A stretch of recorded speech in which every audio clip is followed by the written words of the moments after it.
সঁচাই আসাম প্ৰদেশ Congress committee relief and rehabilitation ডিপাৰ্টমেণ্টৰ তৰফৰ পৰা আমি অসম প্ৰদেশ কংগ্ৰেছ কমিটিৰ সন্মানীয় সভাপতি শ্ৰীযুত গৌৰৱ গগৈ ডাঙৰীয়াৰ নেতৃত্বত অম্বুবাচী মেলা উপলক্ষে আমি ইয়াতে মা কামাখ্যাৰ প্ৰাংগণত আমি এটা কেম্প বহাইছিলোঁ আৰু ইয়াতে ভক্তপ্ৰাণ ৰাইজক আমি বিশুদ্ধ জল আৰু বিস্কিট কেক আৰু জুচৰ আমি ব্যৱস্থা কৰিছোঁ আৰু সৰহ সংখ্যক লোকক আমি সেৱা কৰিবলৈ আমি এটা সুবিধা পাইছোঁ আৰু আমি ৰাইজক যিমান পাৰোঁ সিমান সেৱা কৰিছোঁ ভক্তপ্ৰাণ ৰাইজক আৰু আমাৰ যোৱা 22 তাৰিখৰ পৰা এই প্ৰগ্ৰাম চলি আছে আৰু এতিয়ালৈ চলি আছে আৰু যোৱাকালি আমাৰ মাননীয় সভাপতি গৌৰৱ গগৈ ডাঙৰীয়াও ইয়াত আহিছিলে আৰু তেওঁ নিজ হাতেৰে ৰাইজক সেৱা কৰিছে ৰাইজৰ লগত মত বিনিময় কৰিছে ভক্তপ্ৰাণ ৰাইজৰ লগত মত বিনিময় কৰি তেওঁ জুচ বিস্কিট আৰু বিশুদ্ধ জল প্ৰদান কৰিছে আৰু মা কামাখ্যাৰ ওচৰত আশীষ বিচাৰিছে যাতে সকলো ভাৰতবাসী অসমবাসী সকলোৱে যাতে মংগলময় হয় সবৰে ভাল হয় তেওঁ আশীষ বিচাৰিছে আৰু তেওঁৰ লগত আমিও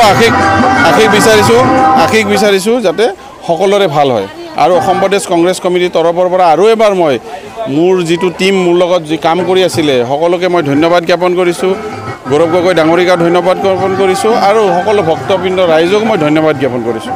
পোনপ্ৰথমে মই মা কামাখ্যাৰ মালৈ প্ৰণাম জনাই অসম প্ৰদেশ কংগ্ৰেছ কমিটিৰ নেতৃত্বত আমি এই ইয়াতে মানে যিসকল দেশ বিদেশৰ পৰা ভক্তপ্ৰাণ ৰাইজ সাধুসন বা যিসকল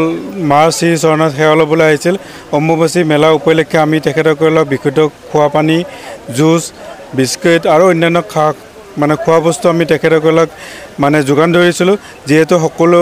মানে ৰাইজে দিনটো ব্ৰতত থাকি এবাৰ হ'লেও মাৰ শ্ৰী চৰণত সেৱা ল'বলৈ এই নীলাচল পৰ্বতত মানে উপস্থিত হৈছিল আৰু সেৱা জনাইছিল আজি যোৱা 22 তাৰিখৰ পৰা আজি পৰ্যন্ত আমি এই সেৱা আগবঢ়াইছিলোঁ আৰু যোৱাকালি আমাৰ প্ৰদেশ কংগ্ৰেছৰ সভাপতি সন্মানীয় সাংসদ গৌৰৱ গগৈ ডাঙৰীয়া উপস্থিত হৈছিল